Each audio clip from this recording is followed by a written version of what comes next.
Hey, welcome back to the Artie Lange Show. It's Pandemonium in here. I just had a couple of veal meatballs. Oh, my God, are they good? The sauce is good. It's fantastic. My first guest, though, a good friend of mine. She's just awesome at what she does. She does a lot, too. She's one of the hosts of Extra, and she's got a new show called Chasing Maria that sounds really interesting. Maria Menounos, what's up? Hi. How you doing? I'm good. So let's, you just describing it the last couple of minutes, it sounds interesting. What is Chasing Maria? It's real, it's kind of in-your-face reality, it sounds like, Yeah, right? it's premiering on Oxygen this Tuesday night at 10 o'clock. Okay. And it's called Chasing Maria Menounos, and it's basically a look behind the scenes of my life, which you know is fairly crazy, right. in a good way, I would say. Yeah, it's fun. It's a good vibe. Yeah. And so the show is very comedic, but also very dramatic because it is a raw look at what's going on. So whether, Kevin and I are fighting, or the different health issues that are going on in the house, or my dad's pressuring Kevin and I to get married and have kids because we've been together it'll be 16 years this April. Oh, my God. And we haven't done that. Well, so, yeah, Kevin is a creative. Well, Kevin's a creative guy. I've worked with them on a film that Kevin directed. And, but I didn't realize it was that long, too. It's an interesting dynamic. You've been together 16 years. Oh, yeah. What is it, just because you've both been too busy? Or, like, what is the situation? That's been most of it. Yeah. That's been most of it. When we wanted to, and you'll see this on the show because we talk about it, there were some obstacles. Yeah, right. Some things just stood in the way of us kind of getting together, and you'll see that on the show. And we take a trip back down memory lane, which was really hard and emotional to kind of go Right. through. So when we wanted to, it's kind of feels like no one else wanted us to. Is it hard? Is it hard because your life is sort of constantly evolving, and you've had a lot of success and stuff, and Kevin is working hard, and is that like a conflict because of the difference in schedules and what you're doing together? And No, I think because he's so great at making it work. So if I'm super busy, he'll drive me to work, or he'll come with me to a screening, or whatever it is I'm doing. He'll help rearrange his stuff because his stuff is a little bit more movable than mine. Flexible, yeah. Yeah, so he makes it work, and we get as much time as we humanly can together. Now Extra seems like one of those gigs where it's a lot of hours, right? I mean, Yeah, it definitely is. I mean, we shoot the show every day from Universal, which is super fun.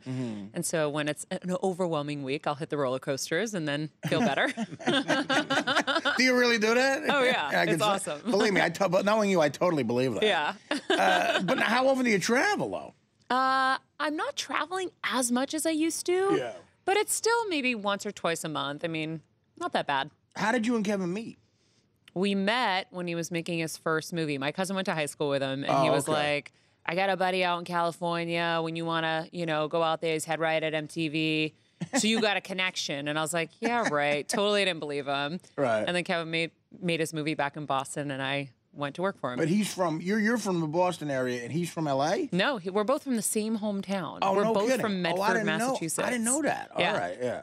And now, so the show's going to be a lot of like you guys at home type stuff? Or, okay. Yeah, you're getting to see me at home with my family. My parents live with us, as you know. Right. And that's an interesting dynamic, They're obviously. great. They're great. But you get it. So you're not even questioning it because you know how amazing they are. No, I know. They're I funny. always tell people, I'm like, if you watch these people on TV, you will want them to live with you, too. Oh, yeah. No, they're great. They're perfect. But it's like... Did they adjust well to cameras though? Like, are they okay with it? Yeah, it was weird for all of us at first. It was really weird, even for me. And I've been on camera for so long, but eventually, you just you do actually forget that they're there because everyone becomes family on the crew, and you're just like, okay, this is my normal reality now. I guess they're just always going to be here, and you just deal with it. Over the years, people have come to me with to try to do like reality shows and stuff like that, and stuff with my mom. And believe me, my mom is entertaining, but she's someone who she kind of clams up a little bit with cameras around. She's not nearly as entertaining. Yeah. Believe me, if you saw The Real Thing, forget it. It'd be like a #1 show. But a lot of people aren't. They don't feel comfortable with the camera. Yeah. She's like, but they're kind of assimilated fine. Right? See, my dad's too comfortable with the camera. He likes it. Yeah. My dad, when they asked him why he wanted to do this show, he's like, because I want to tell everybody that I after Maria and Kevin every day to get married and have kids. Oh my God. And so he's using this as a platform to prove to the people back home at the church that he's really after us. The people at the church. Yeah. And so part of that doesn't sound like a nightmare to you?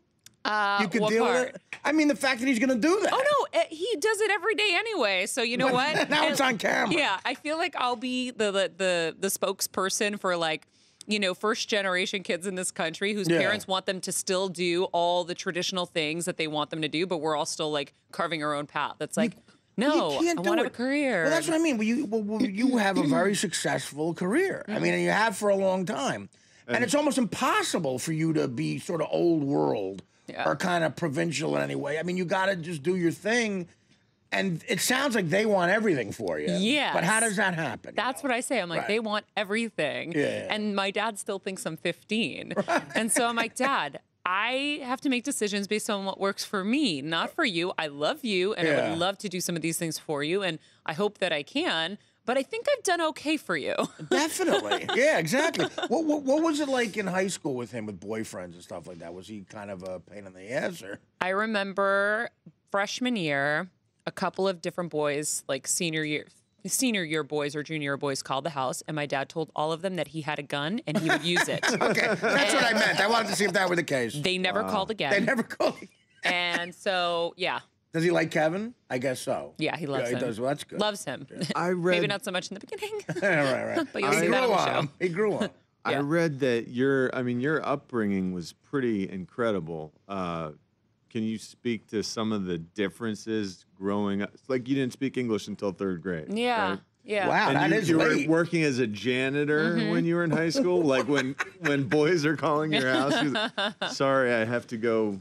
Oh my God! Could you imagine if that was what a janitor looks like? Yeah, how did that all fit together? I mean, did you identify with the other kids at school, or was it more, I don't know, lockdown at home type situation? Well, my parents didn't speak English. They were immigrants to this country. Never a word. Not a word. Yeah. And then I grew up not knowing a word. So when I went to school, it was me and this Chinese kid, and they would just put us together because neither of us knew how to speak English. And they figured you guys could communicate. Yeah, his name was Long Tran. I'll never forget him. He was my little buddy. Greek and Chinese are so similar. And then they put us with this teacher, Mrs. Berner, who kind of took us under her wing to teach us English. And so I would go home and teach my parents. Okay. And then, eventually I learned it, but I was always 2 or 3 years behind in reading and comprehension level. So I always had to work so much harder than everybody else. Yeah. And then growing up, my parents obviously couldn't afford babysitters, so we used to have to go to work with them. And so from the time I could actually contribute,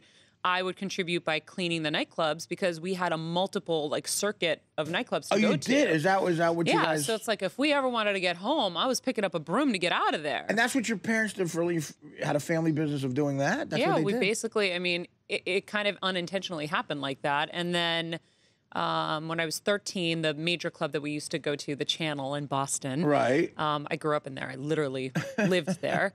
Filed for Chapter 11. My dad was out of a job, and so I went to start working at Dunkin' Donuts. And then I started doing all those jobs. So you had a good work ethic from the beginning. Yeah. So that's sort of way. How many kids in your family? Just us two. Oh, that's good. Yeah. But we have 40 first cousins. It's a big Greek family. All from the same area? Pretty much. We have some family in Canada as well. Oh, okay. Wow. So this is fascinating. And what nationality is Kevin? He's Italian and a little bit Irish. Oh, that's a perfect combination. Yeah. Yeah. Italian, Greek always works out. Yeah. Well, you played football with her. What about? Talk about the skills. Oh my, no, the competitiveness.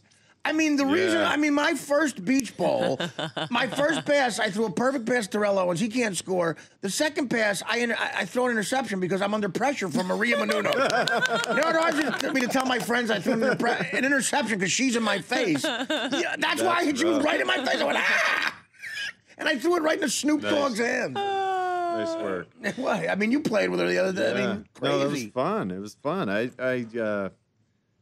How you do that every year, I guess. Yeah, she's always there. Were you a football did you do the powder puff football thing or football fan? Too busy cleaning toilets. I know we were. Did you do other sports? I in high school I played basketball, and basketball was kind of my sport for the most part. Oh, so I wasn't really good. Played organized basketball. Yeah, I wasn't really good. I was just a hustler, so no one was gonna outrun me or Well, that's what I get from the beach ball stuff. Yeah, It's insane. I'm not skilled, but you will not get me to quit, and I will hustle, and I'll get a few prayers, and I'll few of my prayers will be answered. I mean, you sacked Warren Moon.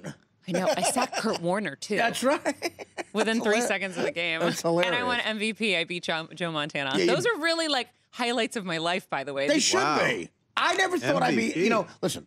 That was the year she made me throw the interception. Nice. Wait, was that at the one in Malibu? No, the one in Indianapolis. Yeah, no. Indianapolis, you made me throw the interception. I didn't win MVP at that one. I won MVP at the Madden Bowl in Malibu. Oh, God. And at the half, the guys come up to me, like, do you realize you're neck and neck with Montana? And I'm like, shut up. I don't believe you guys.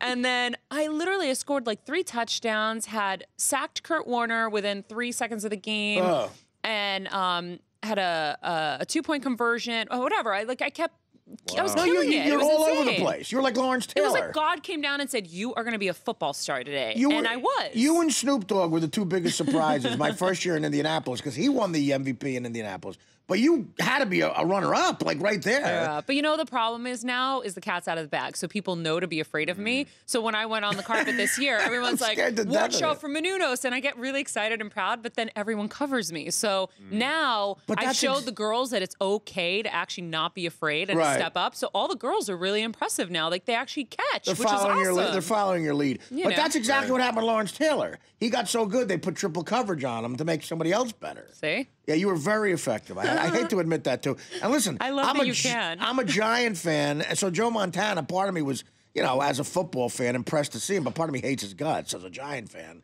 in the late 80s, he cost me a lot of money. I mean, let's face it. But it is cool to see, like, an iconic guy. It's amazing. Did you ever in your life think you'd play with crazy. I replaced him at quarterback. He couldn't believe it. I had to go in to play. So that was a thrill for me, having him be Montana. Coach. Yeah. He was a coach of your team. Yeah, I mean, he really was a cool guy. And like, Dion, too, was pretty Joe cool. Yeah. Yeah, he really was a low-key kind of... Right? Well, that's what that, you know, much as I hate to admit it, but do. That's what he did on the field. He just knew, as a, you know, watching those games, especially you saying like a Giant fan, he was just cool as hell out there and knew where an open guy was and just threw it to him. Well, that's part of why he wasn't a good color guy afterwards. He was just too because he's too cool. I wonder, like, do you guys think Brady has that in him? Because when I watch Brady, I feel like Brady's super That's a good point. You know, that's a good point about him. I've thought about that. He is so cool. He might go, you know, listen, I like to think I'm a man's man, but he's like insanely good looking. Tom Brady. Maybe he'll that'll be enough for him. But you're right. He's very low key, and like some guys are just like, why not just do what I do? I don't understand why you're not doing what I'm doing on the field. So they don't understand why you're bad.